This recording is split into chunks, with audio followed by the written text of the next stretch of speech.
So thank you so much. Hello, Amoda. Hello, Kavi. Hello, Vanessa. It's good to have all Hello, four of us Brooke. here. This is a first time for us to have Yeah, four people. Wow. it's very sweet. We've Fantastic. had Amoda on the show before, and now we're joined by her lovely partner and husband, Kavi. And we get to talk about relationship, but I think in a way that it is not what that word brings to mind for most of us. It's a very, very rare, as of now, for humans, very rare way of relating. And so, to frame up the conversation here at the beginning, I would love to just point at that a bit. So, words fail, but if we're talking about something that we might call enlightened relationship or awakened relationship, and Amoda, as we were emailing to prepare for this, you had a beautiful way of saying it. You know, what does it mean to have two silences meet one another as opposed to two egos? And there's a way that this thing that's so rare that we get to glimpse it here with you now, but for most of us, we actually don't have a framework for what it means. There's a way it can get confused with a conscious relationship.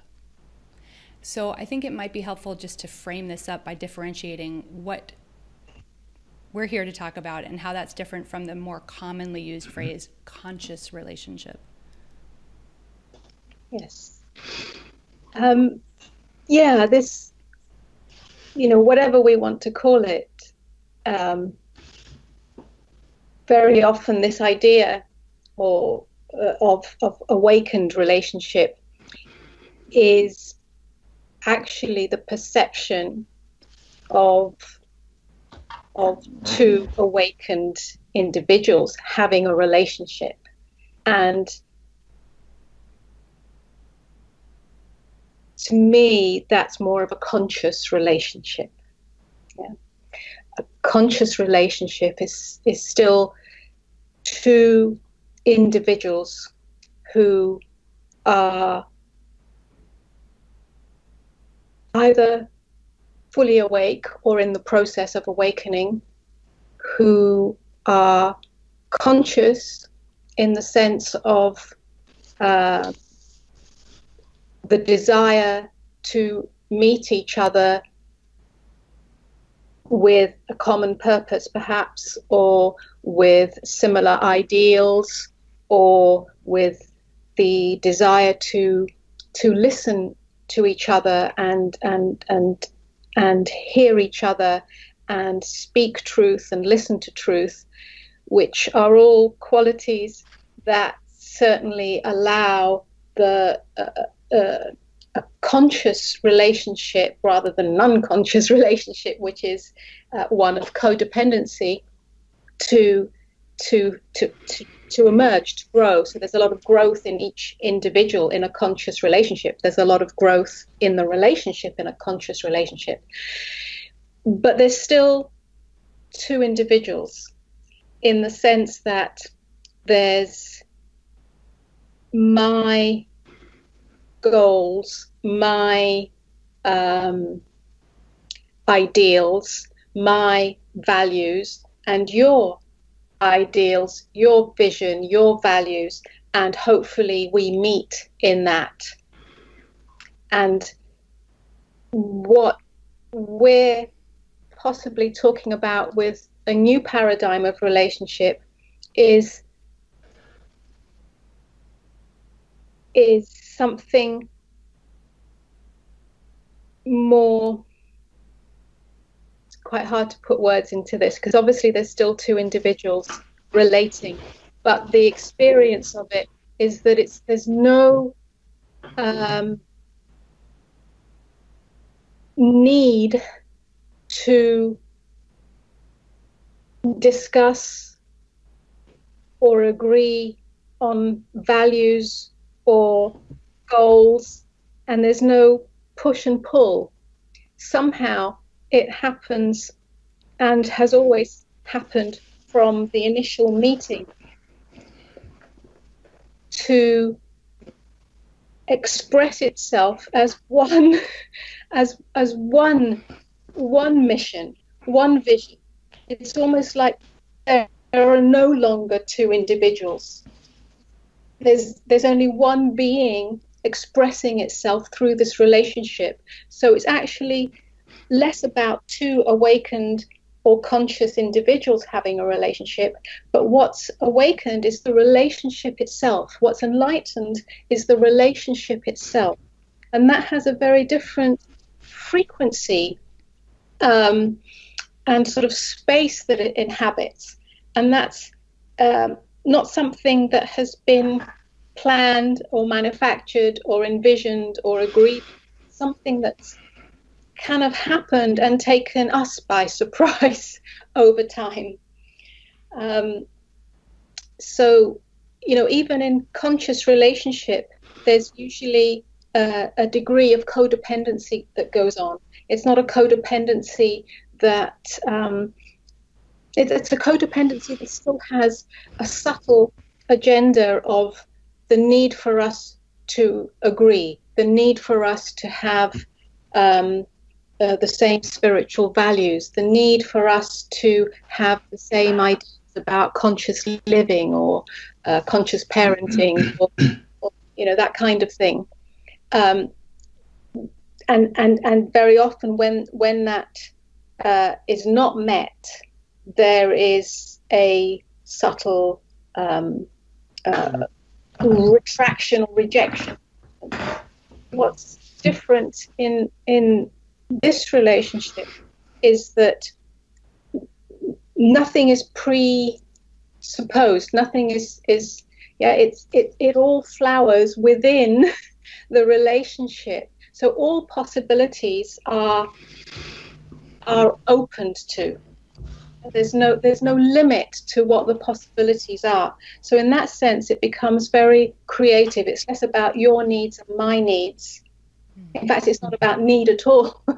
It's really just what is here. What is here? What is love's body that keeps growing in this?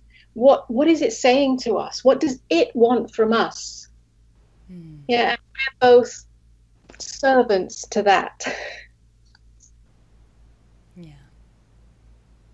Kavi, is there anything you want to add on this? Because we could just dive in right here with many more follow-ups. I know, there's a lot of sub-questions on that for sure. Yeah, well, wow. My take on it is more poetic, if you like. I would say that there's a kind of ecstaticness, an ecstatic ordinariness to our relationship that was not pre-planned. Obviously, it has just happened, and it's kept on happening more and more, deeper and deeper, until you know, I can sum this up pretty quickly. There's nothing left of what was the needy me, the codependent me, the traumatized me, the wounded me, the separate me who sought some survival, or sought something for himself, completely collapsed into what I thought was this woman. Turns out that we were both collapsing into a kind of deeper or higher level of love, where love stopped being about something personal and the truth of it started to reveal itself, which is that it's just an unownable force or power or energy or frequency field. And so there we are in this. What to do? So, but so it has this ordinariness to it. That's the thing that I find remarkable about it, is that it's we just do the same thing as everybody else. We're goofing around, we're doing the cooking, you know, and we've got the teaching going on, but it's all, I think, as Amoda said, it's all just a flowering up as it happens, pretty much, with no resistance. There's another quality. There isn't any resistance in either of us to the apparent other. because there doesn't ever feel like there is another, not conceptually, not theoretically, not as you read it in a book, but actually the living bodily experience is that there's just a thing sort of moving around with 4 arms and 2 bodies. She makes more of the food than I do. I do more of the washing up than she does. There's a kind of balance in that. There's never any push and pull. I think that's, in the ordinary or in the, visionary, there's never any push and pull. There's never, a compromise. There's never a battle over anything. There's never a misunderstanding. It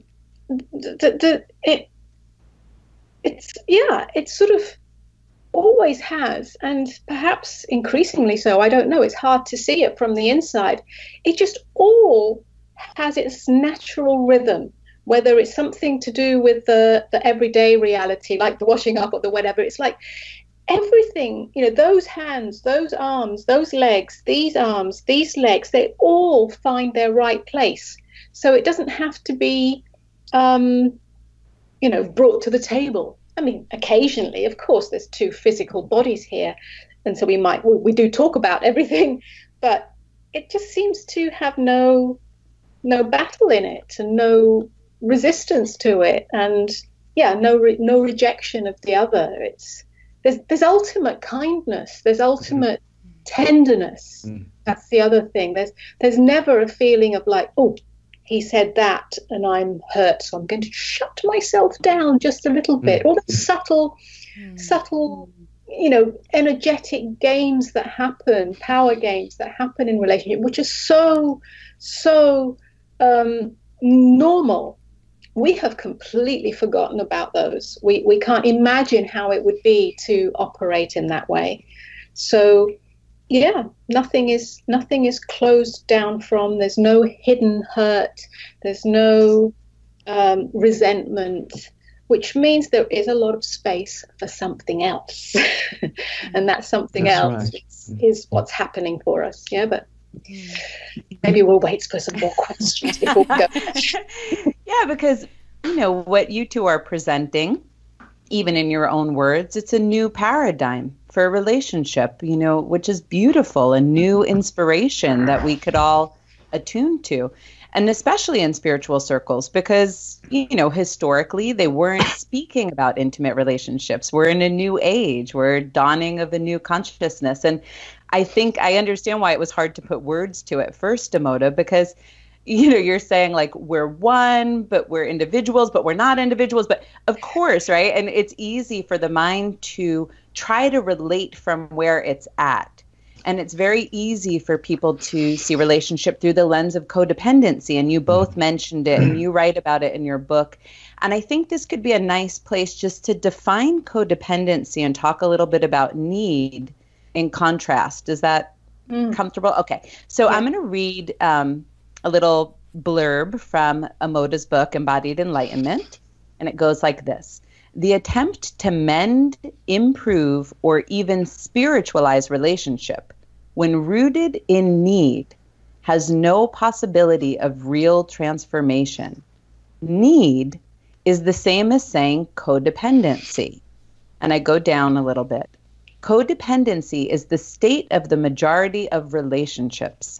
Unless you have irrevocably fallen in love with aloneness, need will be the main operating system. Even the tendency in spiritual circles to use relationship as a quote-unquote path to higher consciousness is based in need. So I thought that whole conversation was really interesting. One, because Brooke and I speak about codependency a lot. But 2, even the conversation of need. We know how common this is, either in common circles for people to say, well, I have to express what I need. I have needs. And it's a big psychological moment when you recover your needs and you say them. And then, of course, in spiritual circles, where Brooke and I both hear people say a lot, well, I can't be with someone who's not spiritual. How can I elevate? Right? So I thought it would be great for us just to discuss need and codependency in contrast to what the two of you are pointing us towards. Yeah.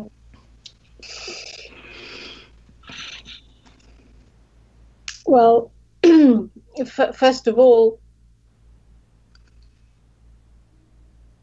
being honest about our needs, yeah, for most people, well, for everyone, yeah,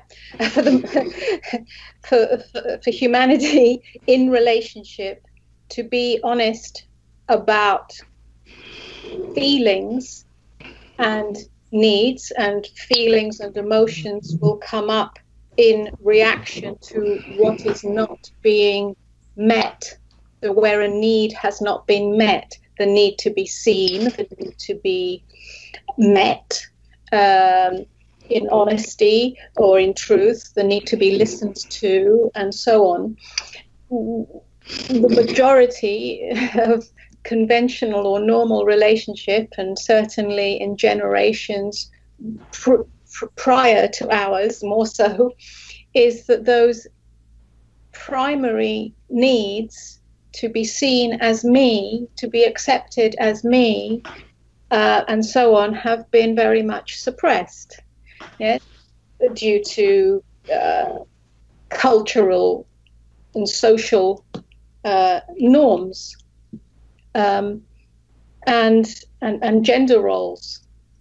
And so from that point of view, of course, those needs need to be acknowledged and expressed in order to burst the bubble of suppression or repression.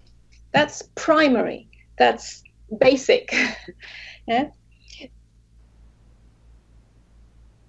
Then, when that is then brought into a more conscious relationship, because not all, but many people of, let's say, our generation are now more evolved in the sense of being more in touch with feelings or more able to express needs and so on. And some of those cultural gender roles and norms are no longer relevant, although they still are in the vast majority of humanity. But, certainly for a certain sector that they're not relevant, then that kind of need that arises from me and my needs start being translated into spirituality. So then it becomes, yes, the need for a conscious relationship, or a need for us to work on having a higher relationship, whether that be through spiritual practices, through tantric practices.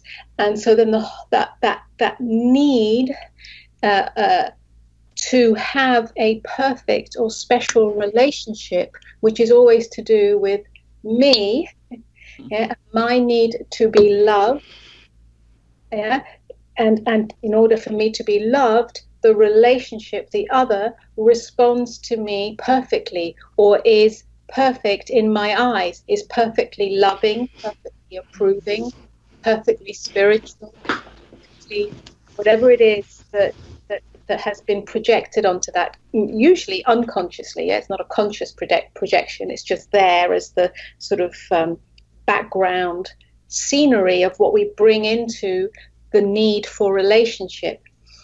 And so when that then is not, it's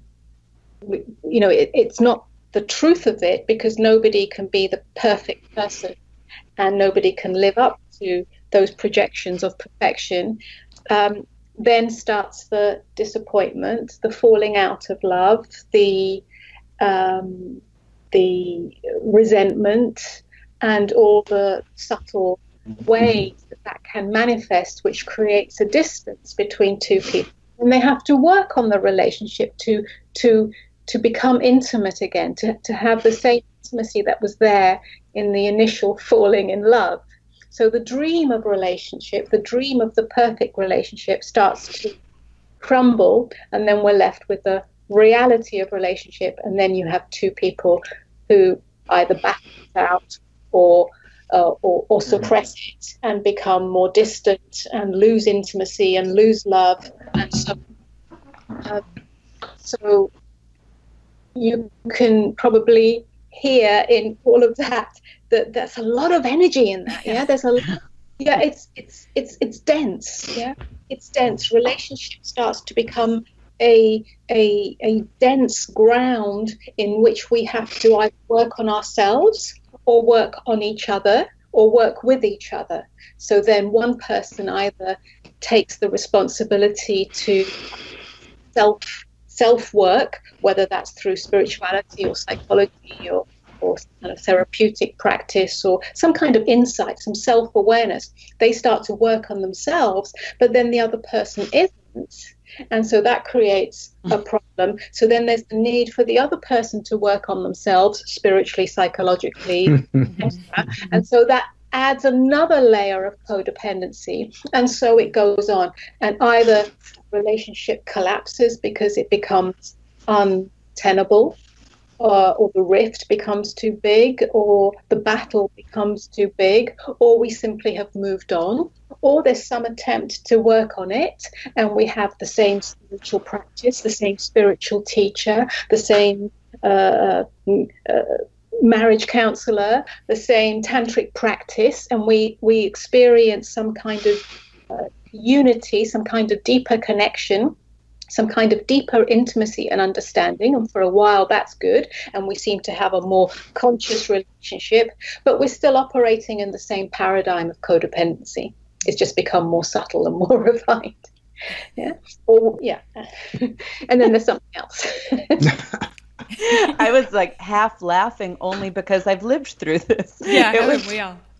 I mean, I could just remember the density as you were describing it, and you know, I look back at myself in all innocence, because when I was in it, it felt very real and it felt extremely painful and downright confusing, right? Because we're so innocent. All of us want love. We want to be loved. We want to feel love. We want to experience love. And most of us don't have healthy role models for it. And here we are doing our best, and we're fumbling, and it starts to feel dense, and we think, oh, if only I do better, then it'll get easier. Or, well, maybe they need to do better, and then it'll get easier, you know, and we're kind of fumbling through the dark without a different map. Yeah. When I one of the things that characterized this relationship as being very different for me, because obviously I'd come from a place of neediness, of subconscious patterning, of projection, of woundedness. And when I entered this relationship, or when I fell into something with Amoda, who was, I don't know, life was suddenly changing. And one of the things that was primary was that she met me with, I don't need you. She'd had an awakening experience, which in some ways I didn't even understand what she was talking about. But she'd established that her relationship, her primary relationship, was with God or with consciousness. And that actually she seemed to, at least she was saying, that she didn't need another guy. She didn't need me to come in and she was serious. And that kind of set the relationship up, I think, right from the get-go. This is not to put off or defeat people who wish to and still work on relationship, because there's many ways around the mountain or up the mountain. So it's just what happened to us in a way, because when that happened, it forced me into a position. It forced me back into taking some deeper sense of responsibility, because it dawned on me that slowly and rapidly that actually there are games that we play. What I realized was that we've got these tentacles of need and projection, and we wrap them around each other carefully in the formative months and years of relationship, while all this love is taking place, all this union, all the falling in love is taking place on this level. There's needs, unacknowledged, unseen, unaware needs are wrapping themselves around each other, and before you know it, after 2 or 3 years, there's actually the need, the codependence has happened without even realizing how it happened in the first place. Suddenly, you're stuck in this neediness. And when that didn't actually even happen in this relationship, it forced me back into myself very quickly. What am I going to do? I want this woman so bad. I've fallen in love with her mind. I fell in love with her mind primarily, and I turned into a poet to woo her poetically. But she was hitting me with a very, very different fragrance from anything that I'd previously experienced.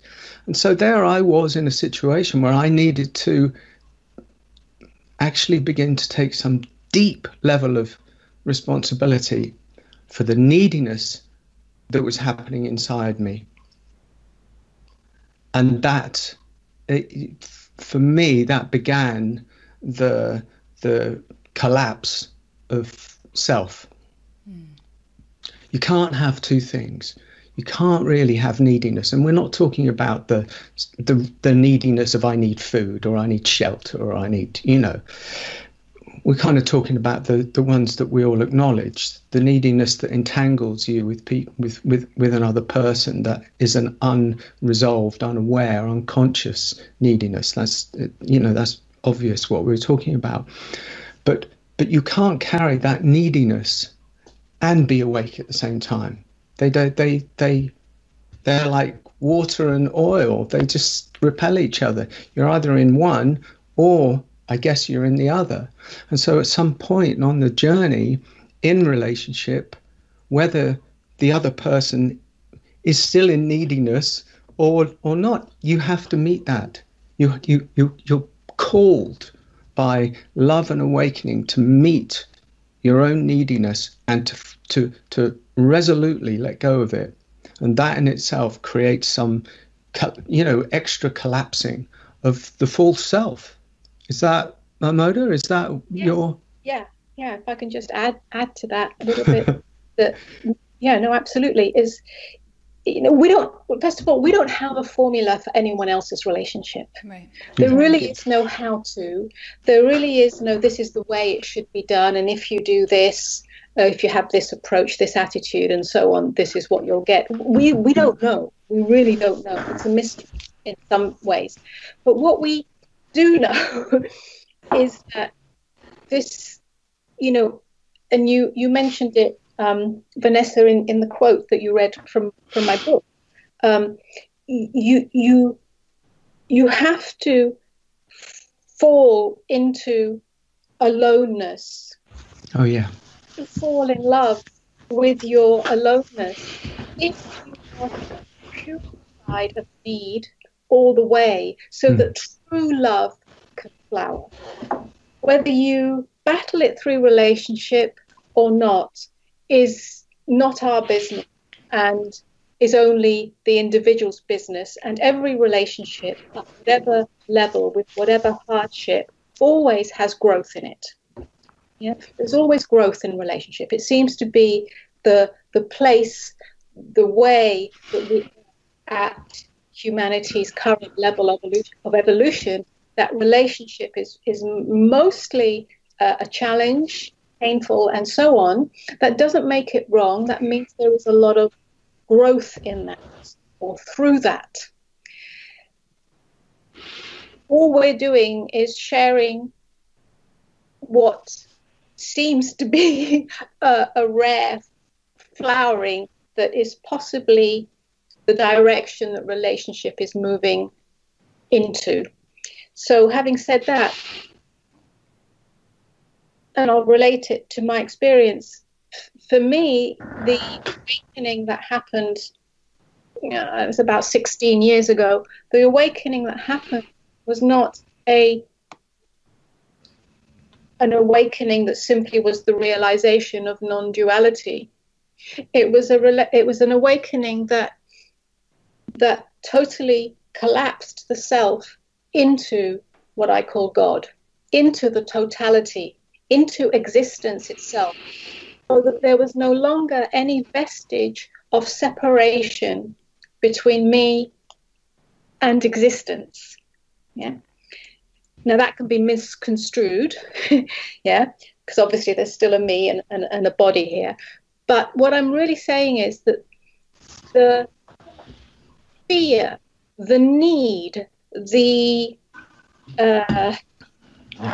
attempt to get something, the attempt to reject anything from life itself as it continues to unfold in this form or through this form, all of that has totally gone.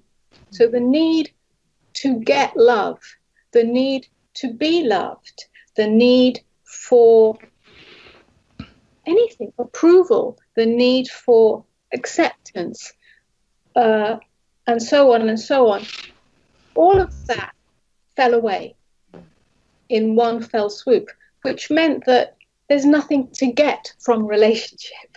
There's nothing more that can be added to this from relationship. So it's like I came to know in that moment and everything that unfolded from that moment that there is only the I. That is aloneness. That is the ultimate existential aloneness. I'm not talking about the me as a person or as a body. I'm talking about the I that sees, the consciousness that has this experience, that experiences this, the consciousness in which experience is happening. There's only one. And that one is not separate from existence, which is everything that exists. And there's only one beingness, one consciousness forming itself, reforming itself, everything that has ever existed and everything that will ever exist. So in that, there's no more that can be gotten from anything. and it's ludicrous to reject anything, because all of it is I. Or all of it is beingness, or all of it is consciousness. And therefore, there's also no need to connect.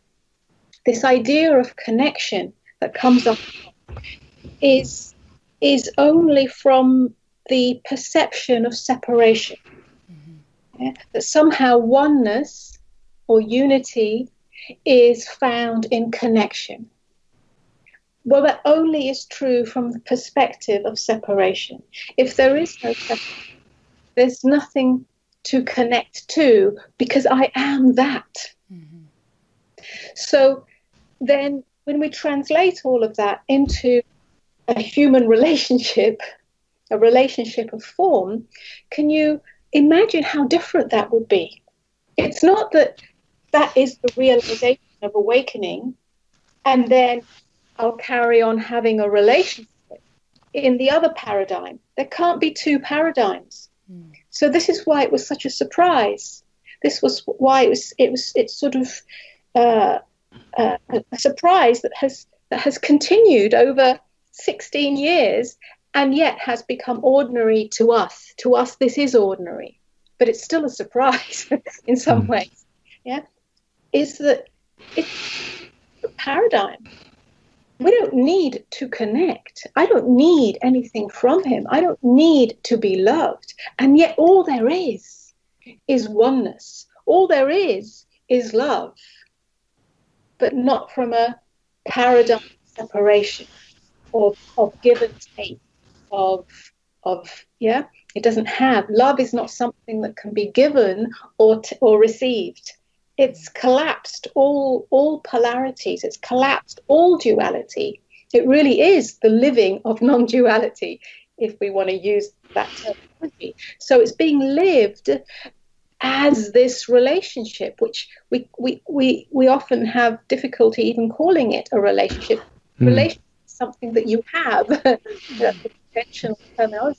have a relationship? Oh, do you have a relationship, Amoda? They often ask me. Well, no.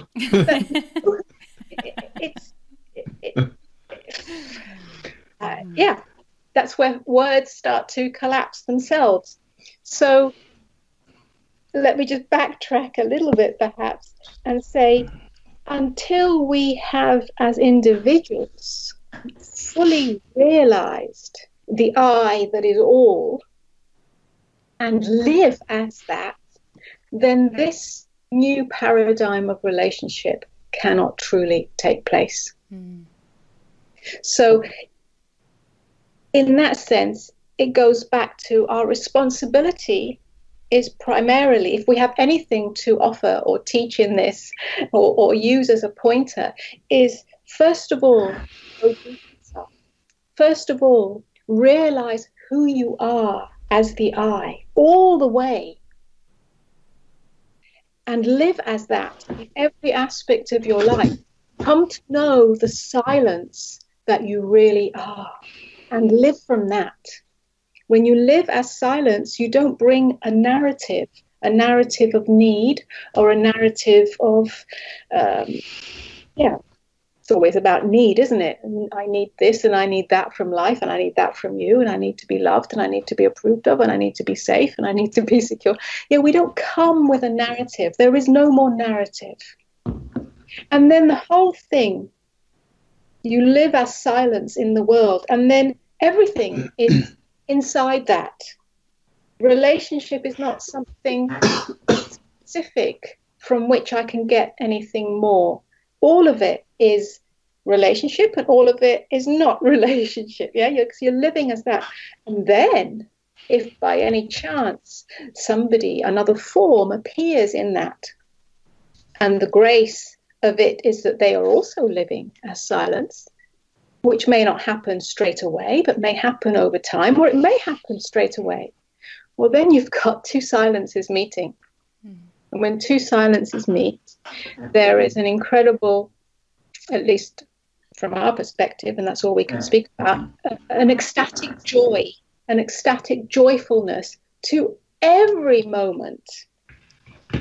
It doesn't mean that we're always, everything's perfect and everything's happy, although it is. It's just that whatever is happening, whether there is, I don't know, turbulence, whether there is brokenness, and both of us know about brokenness. It's not like our lives are perfect in the sense of we've achieved everything and they're hugely successful and we have everything we need and have everything we want. It's not like that. We actually we've come from broken backgrounds and we're very open to that. So, but all of it is kind of ecstatic. All of it has a joyfulness in its underbelly. Yeah, joy that kind of moves through that, and that gives it a lot of nourishment, I guess, a nourishment that just sort of celebrates itself. Yeah, it kind of, the joy it sort of celebrates itself. It's not the individual celebrating and going, oh, how lucky we are. It sort of just dances through everything that is being done in this relationship. The image that I keep getting as you're both speaking, well, first of all, I just want to say that it's less like you were saying, this isn't like an ego might pull up, in all innocence, a conversation on relationships, and it's like, what's the blueprint to the best way to have the best kind of relationship? So that's not what the conversation is, but this is so fun because it feels a little bit like touching down on a new planet. And the conversation we're having with you is like exploring the terrain of this new planet. And hopefully this is, a flowering of a new paradigm of relationship. And I keep getting this image that I've heard other people paint before, where they talk about, a teacher as an avatar, and they're just so wide open that it's just source pouring right through them. And the image I'm getting is like of the two of you are just like this wide openness, and so the something else that's born is like this vessel for whatever word you want to use, source or God, to come through and to create and play through the vessels of, because we hear about that about individuals, through the vessel of a teacher or an awakened person. In this case, it's through the vessel of a relationship. And so maybe a little more about like what gets to be born, because I know, you know, my experience of the two of you, I'll just speak to a teeny bit. I read your book, Amoda. We interviewed you on Bliss and Grid, and I hadn't had an experience of you yet, Kavi, until I came to New York and did just a brief, you know, program with the two of you there. And the instant I entered the room and met you both, there was just something so funny. And I remember saying it to Vanessa after, like, you have to hang out with the two of them together. It's totally different. Like, there's something else. It's so obvious that it just changed the flavor completely. And it was so obvious that you were working in union together and that you both provided these different qualities but were functioning as one whole. So words aren't great for this, but I'm curious how the teaching aspect of the work that you both do and that you do together, how that plays out through this openness of the one in relationship. Me too. I'm delighted that you see that quality of the two of us, because because to us and to me it's not anything. But we were told many years ago when this relationship started happening, that actually the relationship was here for a purpose. There was something to be shared. There was something to be seen. There was a power that was going to come through the relationship. At first, we thought that was maybe teaching about conscious relationship or awakened relationship or a how-to relationship thing, and that pretty much collapsed when we realized that relationships generally aren't fixable in the way that we might want to fix them. So we dispensed with that idea, and then Amoda, you know, just has flowered into the powerful and articulate teacher she is with this voice. And I mean, this isn't separate from a conversation about masculine and the feminine and the paradigm that's going on now, because that needs to. So I want to come back to that at some point in the future, because there are important things to be said about that. But it's like, well, as she's become more and more of a teacher in her own right, then I at first resisted. I didn't resist it. It was just there was no place for me, in a sense. So I had to find my own way in life. But that just pretty much meant dissolving into emptiness, into nothingness. It wasn't actually about what I thought I should be doing in life. It was actually pretty much collapsing the self, or the self just collapsed. And I didn't realize this. I've never realized this until actually the last year, when it's sort of become apparent that the relationship itself, or hanging out with this woman for so long, has gradually eroded the rock of self, and there's nothing there. So the reason that I say that is because then the true purpose of this relationship is to do exactly what you witnessed, and that's what happens over and over and over and over again now, because the interplay between us is so natural without being thought of. There's such a tenderness, and her teaching is about tenderness. The tenderness is coming through everything that we are. I don't have anything but a tender bone in my body. I am just the embodiment of tenderness in that sense, when it comes to her and when it comes to everybody, because that's just the natural way of things. So it's sort of, the relationship has come to such a level of support for the teaching. It's like it provides both for us and publicly, if you like, the bowl, you know, the bigger sort of context, even if it's unseen, it's there. as the kind of fragrance, the backdrop in which the teaching, which is individually based, which is just about what's going on for each individual self, to actually for the teaching to have this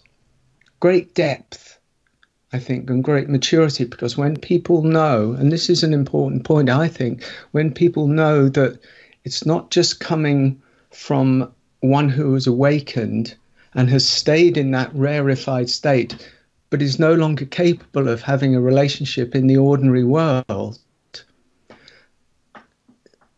we've seen that can be a bit of a problem. It can certainly be a problem for a lot of male teachers. Yeah, but when people see that actually she's got the voice at the front, has actually got this profound, ordinary, loving, tender relationship behind it, that it's like rocket fuel. I think that's what I've noticed this year. It's like gives it such a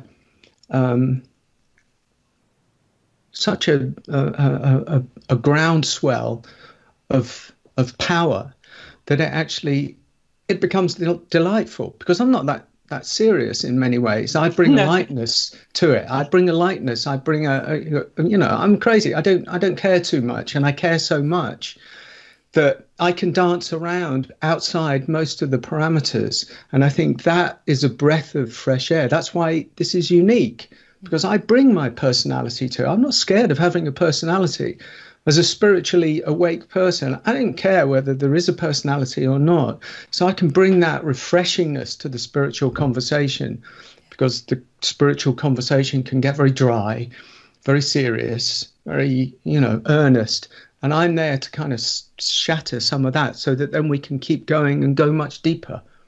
Seriousness and humor and love and music and these kind of qualities are what we bring now. So it's like a whole experience that takes people somewhere, gives them something kind of real, I think. And that's directly related to the relationship that we have at home. That's not contrived. It's not anything. That's how we live. We live like that. We live goofily. We live with music. We live with a humor. We live with all of these kind of qualities. And yes, what you said, Vanessa, about it's almost the relationship is the avatar. I mean, I haven't heard it expressed that way by anyone, but I think that's what. But that's what Richard Rudd. That's what he used to say. Yeah. A long time ago, we had a transmission of sorts, which was to do with genetic coding and so on. Some details that are kind of a little bit beyond my. Very cool. but something that actually touched us deeply on soul levels and actually had an impact in our lives, and is only now coming to fruition. That the relationship, he did call it an enlightened relationship. It was a new paradigm, but the relationship itself is what you're calling the avatar. The relationship itself is the space or the frequency field. Same sense that each individual has a particular frequency field. The relationship itself has a frequency field, what I call the love's body, the third body. And it's that that's doing the work. It's that is the transmission. It's that has the transformation in it. So even though people come to us for my teaching, and the teaching is articulated through this individual expressing, and that, is definitely a part of it. But it's the frequency field of the relationship, which is invisible, whether Kavi is there or not, but more highlighted perhaps when he is there, that is actually, if you like, spreading a ripple of love and transformation that touches people on another level. So that's why we don't teach directly about relationship, because like Kavi said, when we have tried a couple of times thinking, oh, well, maybe that's what we should be doing, or people ask us about it, it's completely failed. We don't feel good about it. It seems to just constrict it, and it doesn't feel true. And so we've totally thrown that away and letting this just happen, whatever it is. But it is. That's why it's a new model or a new paradigm. It is doing the work. How is it doing that? Because relationship, if it has a body, or love, if it has a body, is purified of need, is purified of possession. It's not a love that needs to be possessed. It's not a love that has to be kept just to this relationship between you and me, and aren't we special for having this love? It's not like that. It moves freely into the world, and that's the space that something new can be born. What is being born? Well, it's obviously not another human being. That's not what's happening here.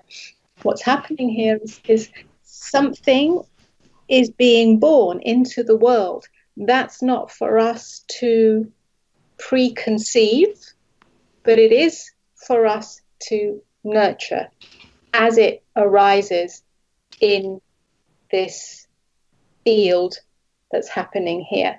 And that's what seems to be the birth of the teaching and everything that may grow from that. Yeah?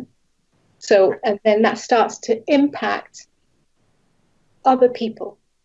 Not for us to say how many people. It's not for us to even really care whether it does or not, because it's not about our needs. But it does seem to have a kind of ripple effect.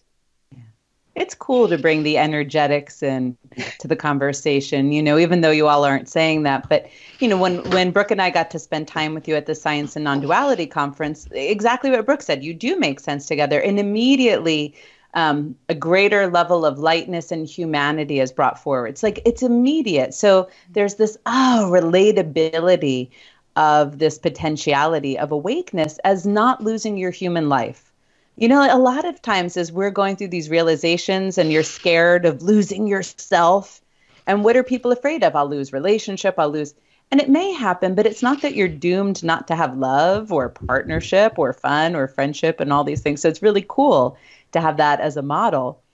One thing I was thinking is I have not had a collapse of the self, but as I have matured and evolved and become more in love with myself and more comfortable with aloneness, you can see that take shape in your intimate partnership. Because in my first marriage, I've been divorced.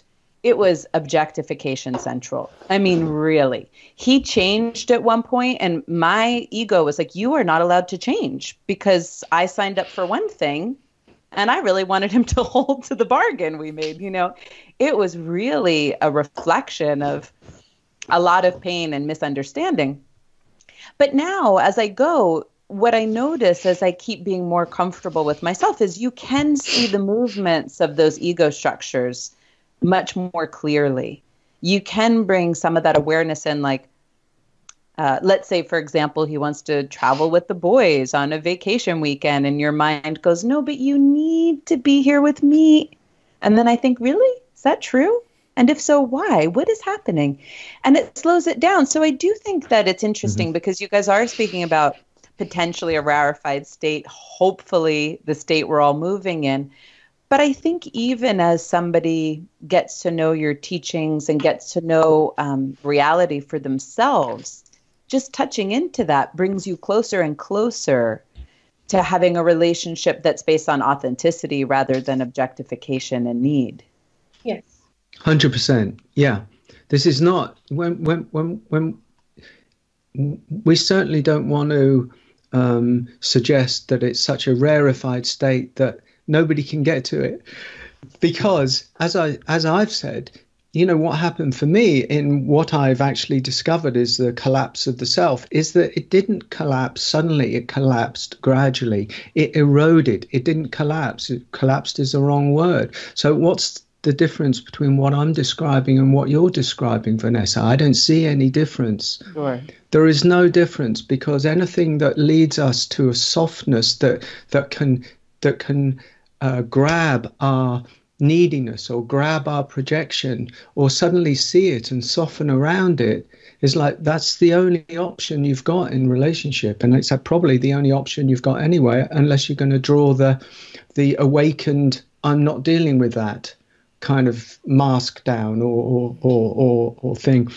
But so that's the same thing. That's exactly partly what is being suggested here. And if you do hang around with us enough, that happens through the sheer power of osmosis. Mm-hmm. And that is because, and I've seen it on the invisible levels. For some reason, I have the ability to see into some parts of the invisible world, what's happening underneath. And I can see that we have accessed love's majesty, love's simple, ordinary majesty that is profound beyond belief and has the capacity to do all of the things that you're talking about. It has the capacity to heal energetically, invisibly, but we don't have access to it in the ordinary world because we have been so conditioned and we are living in conditionality. And so we can't access the deeper love. We think that love is about self. We think that it's because we think everything is about self. Everything. The ego wants to own everything, so it owns love, the same way it owns God, right? But because of the constancy of this relationship, it's just there's nowhere to hide. You can't even if there was a decision to hide something of self, it wouldn't last longer than a second, because the agony of suffering or the realization of the other would make it impossible. The only way to live in this relationship is to live in the openness, the open-heartedness of love. And so over a long period of time, that just means that love becomes the abiding frequency. One can call it awakening. I don't use the term awakening. I use the term love because it's so much vaster. It's such a big ocean to me. And so that is the abiding frequency that informs everybody who comes into our orbit, not because of a teaching that's coming from the head down, but actually something that's coming from the ocean upwards. Beautiful. And I love shifting the word from awakening to love too. It really changes the way the mind tries, the grabbiness of the thinking about it. It suddenly allows this tenderness, which is at the core of Amoda's teaching, really. It allows this tenderness. And for men, it suddenly allows a new relationship to this idea of awakening. And of course, women, but it allows men who can tend to be very rigid and theoretical about the nature of awakening and what it means to, know self and all this kind of stuff. It actually allows them to start to become more tender. And tenderness is one of the keys. It's one of the doorways into love. It's a trapdoor that can head into love. And it's a difficult one because tenderness brings vulnerability, brings all of this, the kind of fear and stuff like that. But it does gain entry to that ocean, and you can't. It's more difficult to have that conversation when the word is awakening or enlightenment. It's like so it's still included, but it's not the full focus of things. It's obviously an awakened state. But that's kind of just takes for granted, because as soon as you step out of dreaming, which you guys have done as much as we've done, you step out of the dream self because you're no longer that unconscious, that you're dictated to by unconscious patterns. That's pretty much awakened, if you ask me. Mm-hmm. But then there's love, and love is just then discovering tenderness and love. For me, that's been the important ongoing journey, and it took a while to realize, of course, that's the whole point. Tenderness and love, and really living from the heart, which isn't something that we see that much. Hopefully we're going to keep seeing it more and more, as I think we are. It seems like, as we start to get to a point where you all may want to wrap up, we should bring in this concept that you said to note earlier, Kavi, the masculine and the feminine and these frequencies that are coming in. I mean, I have a lot of clients who will say it's an interesting time to date. You know, we have the Me Too movement and, you know, the patriarchy and men going through their own healing where they're trying to step into their emotions. And so shall we just bring that into the conversation a little bit, the rising of the feminine and what we're even talking about? Whoa. Well, I do get the sense that this might be, you know, worth another whole episode. So I'll just put that little seed in there too. Because it's you know, this whole conversation immediately engages the mind of each person who's listening to it, because we're all living in a paradigm that might be collapsing, that might have, you know, when one looks at it, we look at the paradigm that's gone on for centuries of maybe masculine domination, and then we go deeper in and look at white male masculine, you know, white masculine domination, and so it engages the critical mind. And we've had this at events that we've run where, you know, where anything that's been mentioned about patriarchy, about the rise of the feminine frequency has been met with, you know, a lot of stubbornness and a lot of actual, you know, hostility. So it's like making the preliminary statement that this is all done in softness, and actually you can't contextualize anything. It's all a game. It's like it's some. So I just always want to say that, really take it softly, take everything softly. It's the only way to do it. It's back to the tenderness thing that you're talking about. Having said that, in my experience, I'm having the experience that the world doesn't need another male teacher. I feel that strongly in my bones, because something is happening on planet Earth. Something is happening, maybe in the bigger picture. We don't really know, and what was working is no longer sustainable. Oh man, I'm gonna have trouble getting to this, babe. Maybe I'll just cut to the chase. Yeah, cut to the chase. She's such a good teacher. The articulation of her message as it's coming through is so direct, is so powerful, is so clear that it doesn't need me to do anything. As a man, what it needs me to do is to come fully in support of that voice and that message, and to say, as a man, I have no problem with being in service to it. It's like reclaiming what service is. As a man, I think is part of the powerful message, is that I get to serve love as it comes through the new voice, which is related to the Me Too movement, but is a different articulation of it, because there is no self for me too, so it's not me too in that sense. Right. It's just like two. It's much deeper and more subtle and actually more profound, because the trouble with some aspects of the Me Too movement is it's still a regaling of the self. Necessary, but it's a regaling and an upholding of the self. And yes, the self, the female self that has been suppressed and abused and held down for centuries. I think that's patently clear. I haven't got any problem with acknowledging that's the shift that's going on, is women are starting to rise up in a way that is irrepressible now, and it's shaking the foundations of society, and it's shaking the foundations actually of relationship, and it's shaking which is where I'm interested in it. It's shaking the foundations of every structure that we've got, because most of the structures are built on that old paradigm of misogyny or patriarchy, really.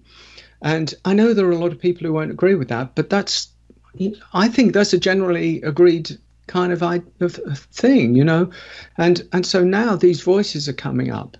And in this relationship, this voice is coming up through Amoda, and it's got relationship in it with a guy who's actually quite powerful, who hasn't just subjected himself to the voice of the feminine, but actually is consciously coming up like a knight of the round table, saying, I support that voice. That voice is what's needed for humanity let's go to the next level. Mm-hmm. I trust implicitly that women could run this world infinitely better at the moment than men. I don't know why. Well, I do know why. It's because they have a tendency towards tenderness, because they have a tendency towards compassion, because they have a tendency towards care and towards love. And men do as well, of course, you know, but there's something about the compassionate nature that women can access so directly that needs to be brought, you know, that is coming through. Nothing needs to happen with it. It's just happening. It's a rising force. And the more men that can get their own egos out of the way, if they really want to serve something, I believe the call is out to men to get in touch with their deeper emotions, their wounded self, their defended self, and to go down into the deeper ocean that I'm talking about, so that then they can come in to support the voice of the feminine as it's rising up. That's in a nutshell. Big hear, nutshell. Hear. It's a big, beautiful nutshell. We're super into it. Yeah, I you know, I've always shied away from talking about masculine, feminine, because, you know, awakening, if we're talking about that, is nothing to do with gender and all of that, and that's very much my experience as well. It's like, well, I don't even know, am I male, am I female? There's obviously a female body here, but consciousness isn't male or female, and neither have I personally ever been really concerned with feminist issues. It's not really been my thing. I just am myself, whatever that is. So I've always shied away from it. But I think there's something very useful in using that terminology to describe something in the way that Kavi has, and especially in the current era. Everything in life is a polarity. Everything expresses itself through dark and light. Everything expresses itself through mind and heart. Everything expresses itself through female and masculine and feminine, and so on and so on. So it is a language that we can use to point to something. And I do sometimes talk about the patriarchy, and what I'm really referring to with that is an inner patriarchy that then gets reflected externally and solidified externally. I'm really talking about mind over heart. And when I say mind, I mean ego mind over heart, which is the current paradigm that we live in, and the paradigm we have lived in for I don't know how many thousands of years or millennia. I don't know what happened before that. And so it's not about a patriarchy and a matriarchy, which is often what is perceived. Well, you know, you're talking about the return of a matriarchy. No, I'm not talking about anything like that. I'm simply pointing to an inner patriarchy that we have been conditioned into, where we give our allegiance to the voice of ego mind, and that's become the primary way of operating in the world, as we can see in humanity, and in the voice of the ego, which is the loudest part, and then becomes solidified in the world as the voice of authority, which is the voice of collective ego mind, which then gives rise to our social paradigm, our cultural paradigm, our relationship paradigm, our education paradigm, and everything else, every aspect of humanity, our religious paradigm.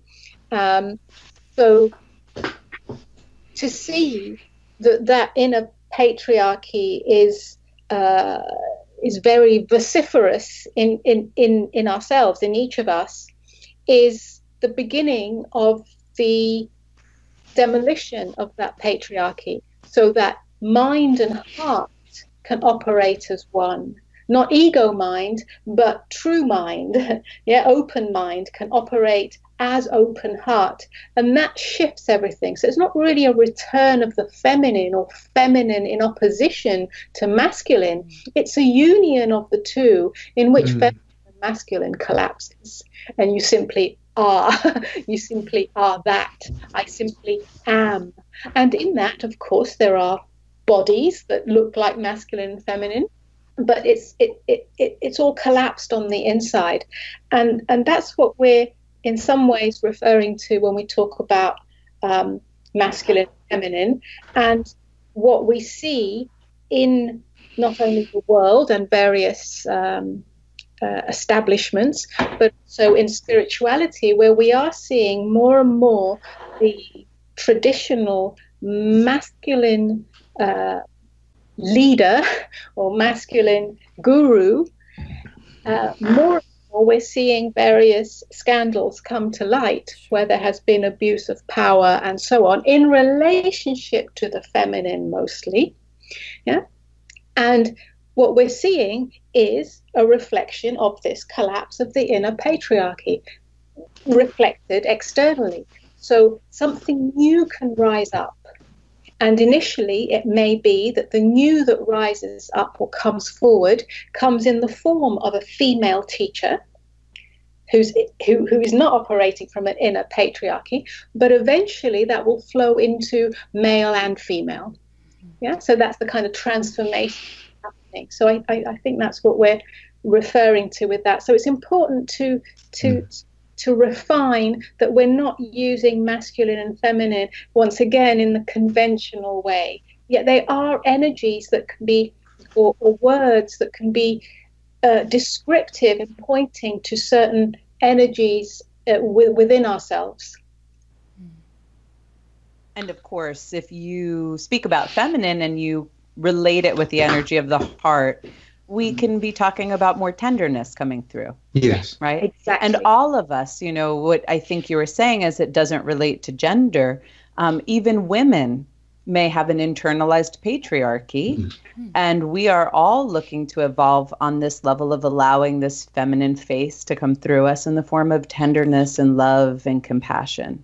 Absolutely. It's nothing against anything, and it's not about the physical form. That's it. It's the tenderness of the heart, the open heart, the tenderness, as opposed to the voice of ego mind, which is always to do with self and self-concern, and therefore will have opposition in it, and defense and attack and justification and so on, which is what happens internally as well as externally. Yes, a whole new way of being where we live as the open hand of love, the open hand of tenderness. It's not weak, it's incredibly strong.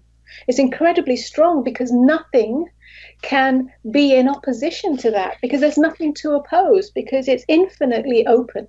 And that's a whole new paradigm, a whole new way of being that can flow into not only our intimate way of relating with life and with each other, but into leadership roles. It's not that it's the end of leadership. Humanity will always require leadership because everything is a kind of hierarchical system. And there's nothing wrong with that. Even a beehive has a hierarchical system. It's hierarchical, but it's not patriarchal. It's hierarchical, but it's one. It functions as one harmonious whole. Yet there's only one queen bee. So every function in humanity has that system, has that patterning in it. Otherwise, I think humanity would collapse into chaos. I don't think it's possible. So leadership will always have its place, but it's how that leadership is. Yeah, it's all the difference. It's a shift from the domination culture, which and to be able to see that internally, where I've been living my life in a state of domination culture, where my ego mind has been dominating the entire landscape, dictating all the terms, running the show completely with its own needs in mind, neglecting tenderness of the heart, neglecting wounds, neglecting everything that is dark is neglected in the domination, in the egoic domination mind. And one sees that reflected in the outside world, because everything that happens for us on the inside is pretty much reflected with its own nuances in the outside world. So now we see in America and around the world more and more and more of this rising up of the domination culture, and it's intensifying. And it's funny because it's intensifying on the external, but it's also intensifying in each of us. As we go around, we see this intensification of the human experience more and more and more.